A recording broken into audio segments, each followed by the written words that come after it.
Seventh heaven sandwich. പേര് പോലെ തന്നെ ഹെവൻലിയായ ഒരു സാൻഡ്വിച്ച്.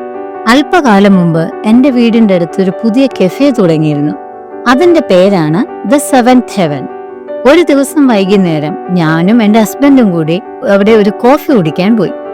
അതിനോടൊപ്പം അവരുടെ ഒരു സ്പെഷ്യൽ സാൻഡ്വിച്ചും ഓർഡർ ചെയ്തു. അതൊരു butterly and creamy grilled sandwich ആയിരുന്നു. ഞങ്ങൾക്ക് രണ്ടാൾക്കും അത് വളരെയധികം ഇഷ്ടപ്പെട്ടു. അതിൽ നിന്ന് ഇൻസ്പയർഡായി ചെറിയ ചെറിയ ചേഞ്ചസോടെ ഞാൻ വീട്ടിൽ ട്രൈ ചെയ്തു.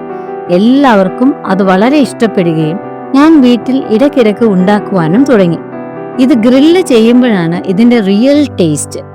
ഇതിന്റെ ഇൻഗ്രീഡിയൻസ് ഞാൻ ഡിസ്ക്രിപ്ഷൻ ബോക്സിൽ കൊടുത്തിട്ടുണ്ട്. നോൺ വെജ് ലവേഴ്സിന് ഇതിൽ ഷ്രെഡഡ് ചിക്കനോ ഫിഷോ ആഡ് ചെയ്ത് ഉണ്ടാക്കാം. വെജിറ്റബിൾസ് കഴിക്കാൻ മടിയുള്ളവരെ കഴിപ്പിക്കാൻ പറ്റിയ ഒരു ഈസി മെത്തേഡ് കൂടിയാണിത്. ഇതെല്ലാവരും ട്രൈ ചെയ്യണം. എന്റെ വീഡിയോ ഇഷ്ടപ്പെടുന്നുണ്ടെന്ന് വിശ്വസിക്കുന്നു. With love, Lakshmi.